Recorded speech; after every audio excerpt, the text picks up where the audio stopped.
மனைவி வந்ததுக்கப்புறம் சிலருக்கு யோகம் வரும் பாருங்க. வீடு வாங்குவாங்க, சொத்து வாங்குவாங்க, வீடு கட்டுவாங்க, கார் வாங்குவாங்க, பெரிய அளவுல டெவலப் ஆவாங்க.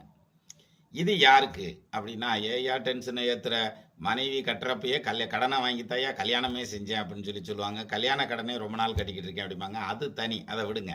வாழ்க்கையில முன்னால வர்றது அப்படிங்கிறது நிச்சயமா முன்னால வருவாங்க. அது யாருக்கு எப்படி கண்டுபிடிக்கிறது அப்படின்னா, லக்னாதிபதி லக்னத்துல ஆட்சியாகி 7ஆம் இடத்ததிபதி பார்த்திருந்தாலும், அல்லது 7ஆம் இடத்ததிபதி 7ஆம் இடத்துல ஆட்சியாகி லக்னாதிபதி பார்த்திருந்தாலும், அல்லது இவங்க 2 பேரும் வேற ஏதாவது ஒரு இடத்துல சேர்ந்திருந்தாலும், மியூச்சுவல் ஆஸ்பெக்ட்ஸ்ல இருந்தாலும், நிச்சயமா இவங்க கல்யாணத்துக்கு அப்புறம் ஃபைனான்ஷியலா நல்லா டெவலப் ஆவாங்க. அந்த பொண்ணு வந்த நேரம் சொத்து சுகம், வீடு வாசல், ஆஸ்தி அந்தஸ்து, சொசைட்டில கௌரவம் அத்தனையும் கிடைக்கும் சார். அப்படி யோகமான ஜாதகம்.